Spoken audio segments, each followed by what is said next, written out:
Salut les gars, aujourd'hui on se retrouve pour ma toute première vidéo donc en facecam. Donc aujourd'hui je vais vous parler de comment j'ai passé ma première évaluation Profiam grâce à une stratégie que j'ai mis en place, que j'ai backtesté moi-même pendant plusieurs heures. Et voilà, donc je vais vous montrer tous les trades que j'ai pris pendant cette phase d'évaluation. Donc on va commencer directement. Donc nous voilà sur TradingView. Donc je vais commencer d'abord par vous présenter ma stratégie que j'ai nommée la SSS, la SMT Sweep Session. Euh, donc déjà pour commencer, vous allez avoir besoin euh, de 7 indicateurs ICT Killzone. Voilà. Donc c'est les paramètres de base, il n'y a absolument rien à changer. Du RSI aussi, donc à faire. Et donc vous allez avoir besoin du TradingView, le plan amélioré, je ne sais même plus comment il s'appelle, le plan essentiel, voilà. Pour avoir le mode replay, donc pour backtester votre stratégie et également pour mettre les deux graphiques en parallèle parce qu'on va du coup trader les divergences SMT, donc on va avoir besoin des deux paires S&P 500 et Nasdaq, pour voir les divergences en fait. Truc à pas faire les gars, full report les CPI News. Voilà, j'ai voulu essayer avec un compte à 50K. Chose à ne pas faire, mais vraiment. Au moins je sais, je le ferai plus. Donc il est là mon compte. Donc voilà, donc j'avais une initiale balance à 25 000 dollars. J'ai fini avec une balance à 26 527 dollars. Donc comme vous pouvez le voir, il y a seulement 1500 dollars de profit target comparé par exemple à FTMO où on a donc 10% de profit target, donc avec un compte à 25 000 dollars, ça aurait fait 2500 dollars. Donc Apex Trader Funding, c'est une propriété que j'ai découvert il n'y a pas si longtemps grâce à Tao, peut-être que vous connaissez sur TikTok. Ça a l'air d'être une propriété pas mal. Pour l'instant, j'ai pas fait de demande de payout. Le règle a l'air vraiment. C'est étrange parce que c'est genre vraiment à l'avantage du client. Mais enfin, je sais pas. J'attends de voir ce que ça vaut. Je me dirige potentiellement vers un premier payout là. Et, euh, et je vous dirai des nouvelles. Voilà. Donc, pour passer mon évaluation, j'ai pris. Bon, ça, ça compte pas comme un trade. J'avais ouvert et fermé pour tester un truc. J'ai pris 1, 2, 3, 4, 5. J'ai passé la profite en seulement 5 trades avec 4 trades gagnants et un trade fermé quasiment à break-even. En fait, c'était pas un stop loss et je l'ai fermé parce que j'avais fait de la merde. J'ai pas juste pas respecté mon plan, tout simplement. Mais en soi, c'est comme si j'avais un taux de réussite de 100% avec ma stratégie. Voilà. Ce qui est super rare. Hein. C'est pas, on va pas, c'est pas commun, on va dire. Et c'est entre guillemets un coup de chance que j'ai passé mon évaluation avec un taux de 100% de réussite. Étant donné que là, en phase de performance, en phase de compte funded, actuellement, je suis pas du tout sur un ratio de 100%. Voilà, c'est là. Donc voilà, bon, le certificat, on va pas se mentir, il est vachement dégueulasse. Donc Apex Trader Funding, si vous voyez cette vidéo, s'il vous plaît, refaites-le. Hein. Si vous voulez même, je peux me proposer, je peux vous le faire, il n'y a pas de problème. Mais il est affreux, votre certificat, voilà.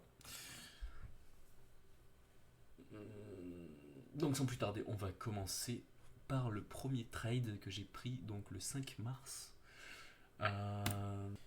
Alors, donc ma stratégie consiste donc à attendre une SMT divergence et par la suite un sweep d'un high ou d'un low d'une session, peu importe laquelle, il y a 5 sessions dans la journée. La session asiatique, la session de Londres, la session de New York AM, le New York Lunch et le New York PM. Donc La plupart de mes trades, quand même, je les prends sur le New York AM et sur le London Session. Donc, si vous pouvez voir, j'ai laissé mon analyse. Donc, on va commencer.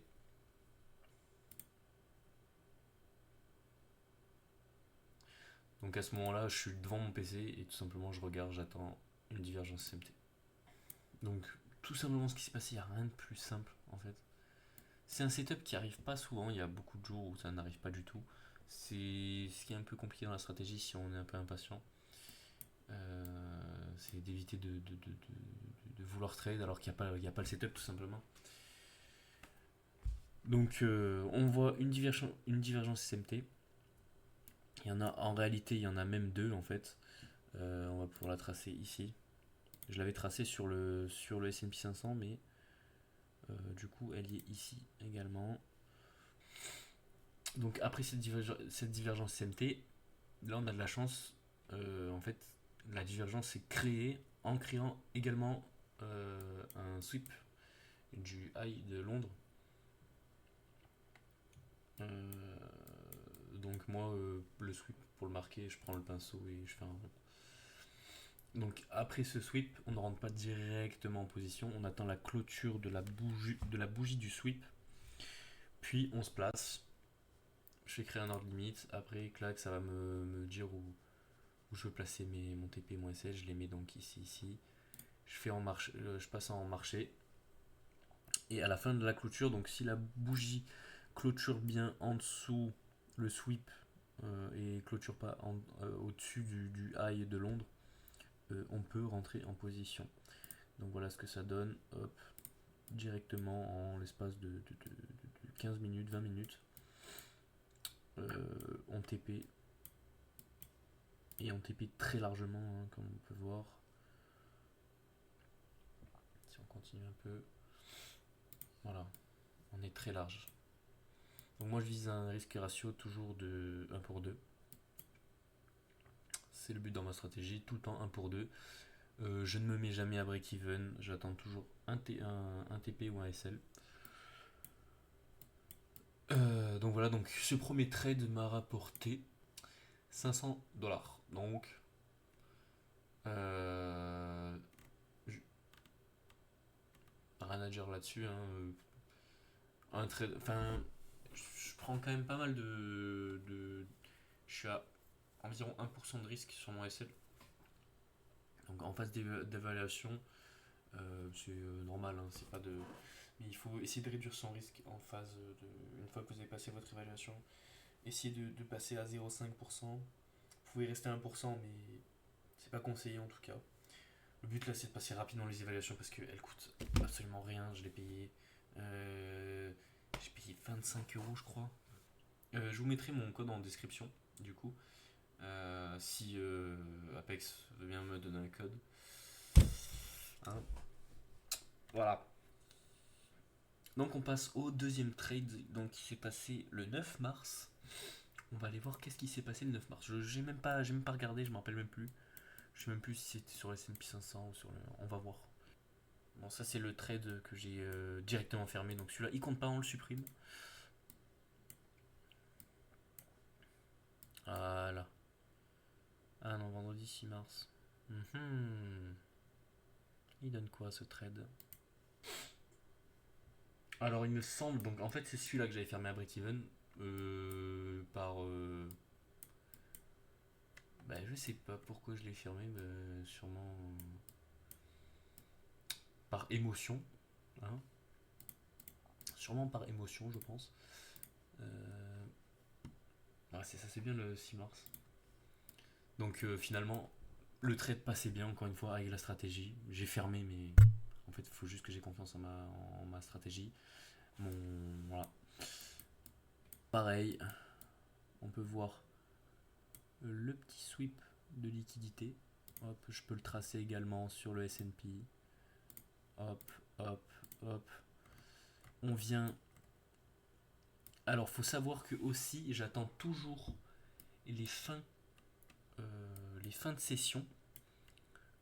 Comme vous pouvez le voir, genre dès qu'une session est finie, la couleur disparaît et on a des lignes qui se tracent donc pour le plus haut et le plus bas. Et dès que ce plus haut, ce plus bas est sweep, la ligne disparaît. Donc j'attends tout le temps la fin de session avant d'entrer. Donc on vient sweep les plus bas et les plus hauts sur les lignes. Donc bah, là il y a eu donc un sweep, on peut voir la divergence SMT plus le sweep en même temps encore une fois qui s'est créé. Hop, je trace, clac, hop. Là je suis directement rentré, il me semble. Si je me suis placé ici, c'est que je suis directement rentré. C'est conseillé d'attendre. Après bon, c'est pas... C'est vrai que j'ai pas vraiment respecté la stratégie, mais bon, le trade est passé quand même. Mais c'est conseillé d'attendre la clôture de la bougie avant de faire quoi que ce soit. Donc je suis rentré. J'ai dû sortir par là sûrement. Sûrement par là. Par peur d'un retournement. Mais du coup le trade est quand même passé. Donc un trade à 2 de ratio encore une fois. Et nickel.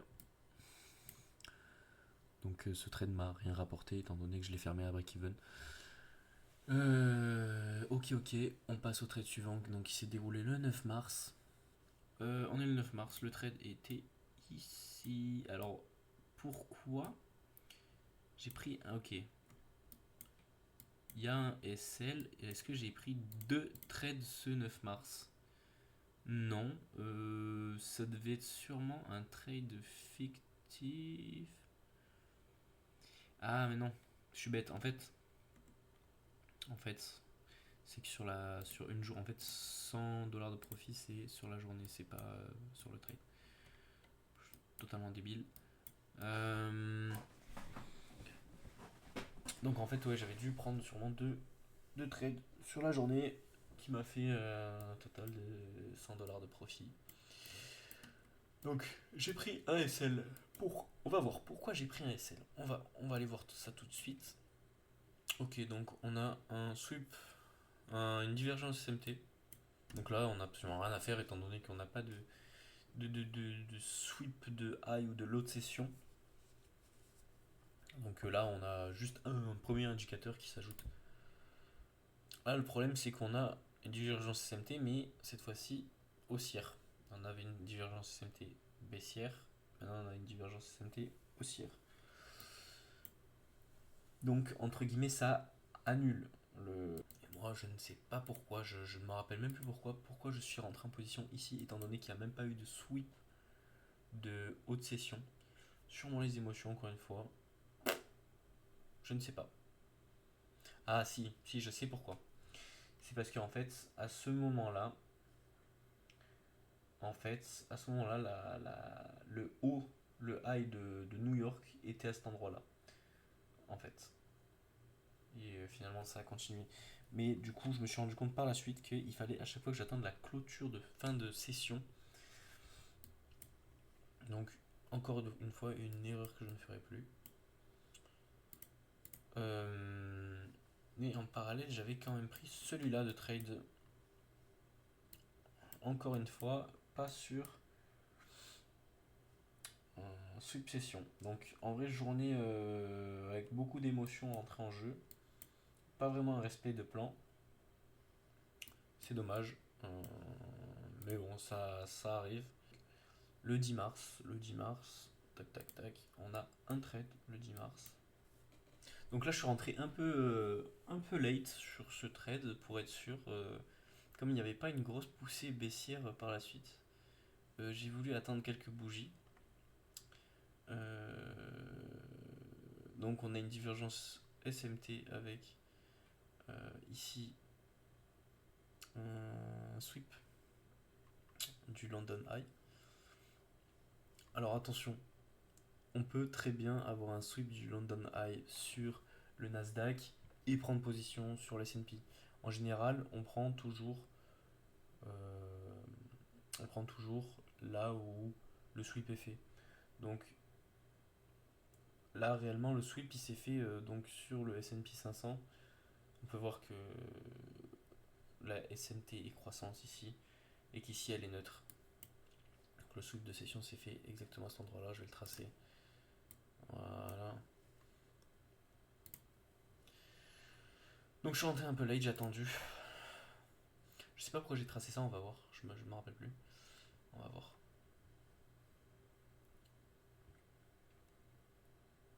Voilà, on a quand même un trade qui est très propre, hein. On reste très peu de temps dans le négatif. Je suis curieux de voir pourquoi. Alors, comme vous pouvez voir, j'ai le RSI, mais je vous en ai toujours pas parlé. Vous verrez, je vous en parlerai un peu après.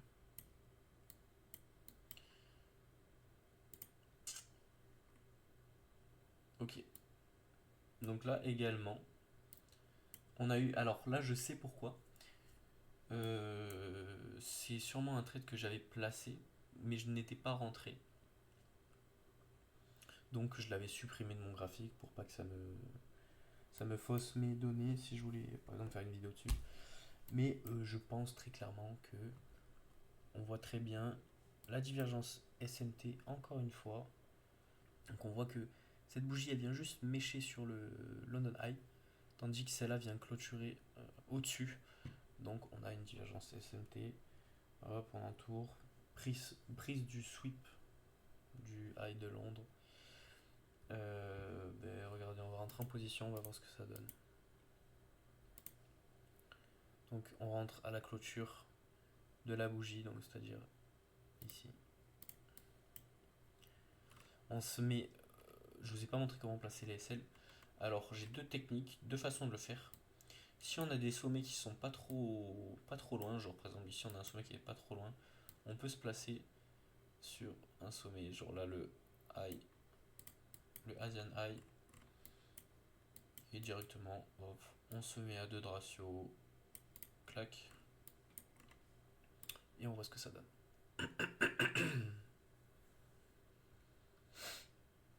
Je ne sais pas du tout si ça passe, je ne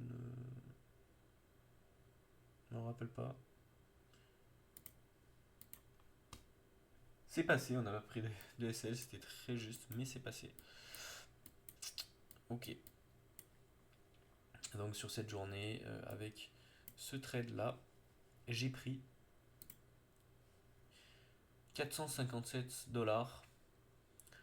Donc passons au trade où j'ai pris un SL. J'ai pas vraiment pris un SL, j'ai fermé ma position dans le négatif le 11 mars.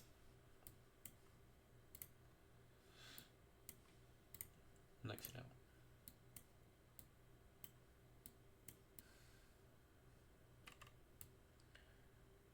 On se place sur. Là, on n'a pas trop d'endroits pour se placer parce que c'est un peu trop proche, je trouve. C'est un peu proche. Donc on va se mettre légèrement en dessous. Voilà. On se met à 2 de ratio. Voilà. Donc là, on peut voir que le trade passe. Voilà. On peut, encore une fois, si on regarde bien, voir une divergence SMT. On voit qu'ici l'Asian High est pris. La liquidité de l'Asian High est prise, tandis qu'ici elle n'est pas prise. Donc on a une divergence SMT et une prise de liquidité sur l'Asian High. Je suis KO, désolé. KO, je suis KO, je suis KO. Je me la bute à la salle en ce moment. Je suis mort. Hop, je pars dans le cadre. Ok. Donc, divergence SMT. Et divergence SMT avec prise du. Prise du Asian High. On attend la clôture de la bougie qui se clôture juste là. On met notre short juste ici. Là, je me suis remis potentiellement sur le New York PM High. Et je me suis mis à 2 de ratio tout simplement. Je n'ai aucune idée de si ça passe ou pas, on va voir. Et voilà, ça passe tout simplement. Tout simplement. Voilà. Donc comme je vous ai dit, je sais pas si je l'ai dit, on se place toujours sur la paire qui fait le sweep. Donc là, c'est le Nasdaq qui a sweep l'Asian High. Donc on se place sur le Nasdaq. Voilà. Et on passe au dernier trade qui s'est passé le 12 mars. Mon trade pour clôturer cette première évaluation propre firme, merde. Faut savoir que donc avant de passer ma première évaluation propre firme, j'en ai cramé 6 je crois. J'ai cramé une évaluation top step 50k. Et après les 5 autres c'était des 10k FTMO.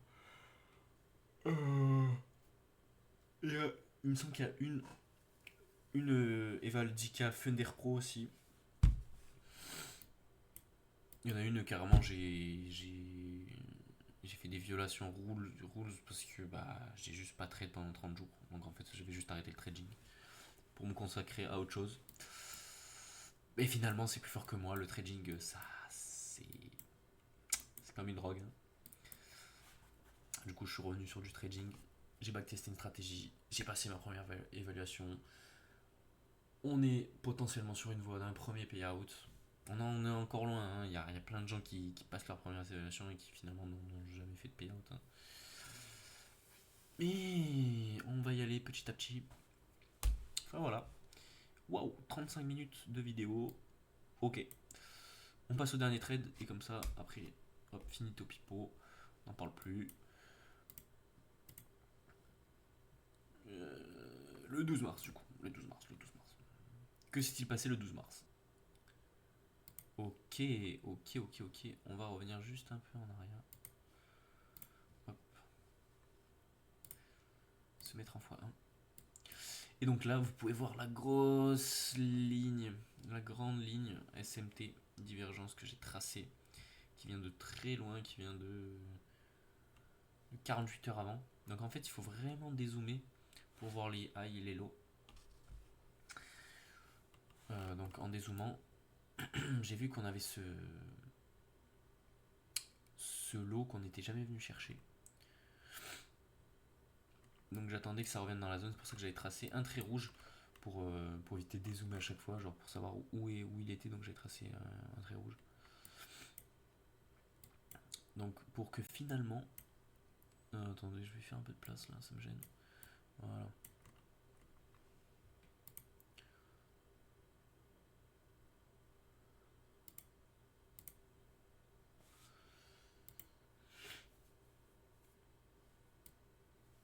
Et voilà. Donc là, on vient...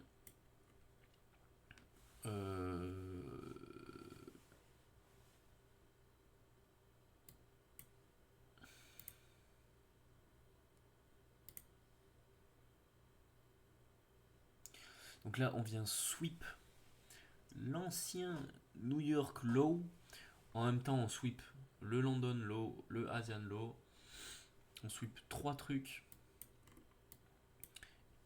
En même temps, on vient créer une divergence SMT parce que le Nasdaq, lui, n'est pas venu sweep le New York Low. Ok. Donc on zoome sur le trade que j'ai pris. Bon, SL, je l'ai mis. On regarde où je l'ai mis. Et je l'ai mis au niveau de ce high là.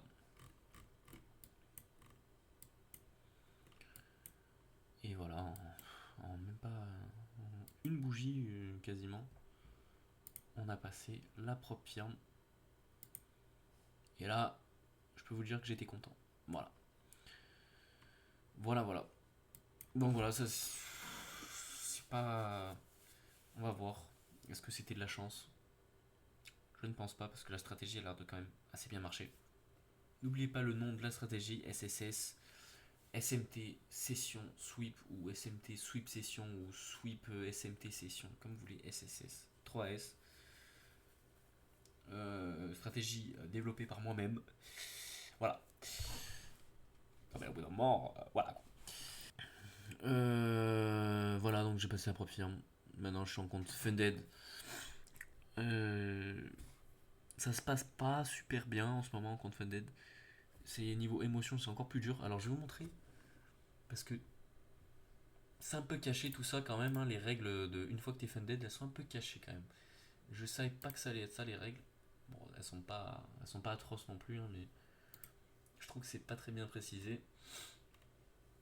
Donc en fait, pour faire un payout, c'est pas un trade et tu pay out, pas du tout. Il faut donc un profit target de 1600 $, depuis le, le start. Donc là, on peut voir que je suis à break-even, bon, entre guillemets. Aujourd'hui, j'ai fait une journée de merde. Ça s'active donc à chaque fin de journée. Je suis à moins 500. Mais bon, c'est pas grave. Euh, donc il faut 5 jours de trading au total, avec un minimum de 100 $ de profit par jour. Aucun trade à plus de 50% de votre payout. Donc en gros, ça veut dire que là, donc si vous voulez vraiment payout dès le seuil minimum, il ne faut pas que votre payout dépasse 800, votre trade dépasse 800 $. Et puis bah c'est tout, hein. C'est tout, c'est tout. Donc moi j'ai fait 2 SL sur mes premiers trades de ma phase performance account. 2 SL. Le lendemain, ATP. Donc je suis retourné à break-even. Donc je suis retourné à break-even, pardon.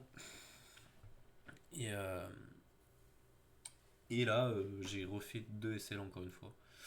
Donc je suis retourné encore à moins 500. Mais uniquement parce que je n'ai pas respecté ma stratégie. Encore une fois, les émotions sont entrées en jeu. Parce qu'en ce moment, voilà, il se passe des choses dans ma vie. Voilà, c'est assez privé. Du coup, j'ai du mal un peu. En fait, je suis très pressé parce qu'il faut que j'arrive assez rapidement vers un payout parce qu'en ce moment, ça va pas trop. Mais voilà. Sinon, j'espère que la vidéo vous aura plu. Je suis pas trop passé pour un sgeg. Je sais pas pourquoi je dis ça, mais ouais, j'explique pas bien. On va essayer de s'améliorer. Mais voilà. Donc on se retrouve sûrement pour une prochaine vidéo. Donc je pense que ça sera une petite vidéo à faire. Trouver s'approprier sa propre stratégie, la backtester. Voir si on est rentable sur plusieurs trades. Et voilà. Et je vous présenterai aussi mon journal de trading que j'ai créé. Qui m'a servi moi-même en fait. À la base. À la base. Non, moi, je vais vous parler de ça dans la prochaine vidéo. Allez, ciao. Allez, bisous, vous m'avez gonflé.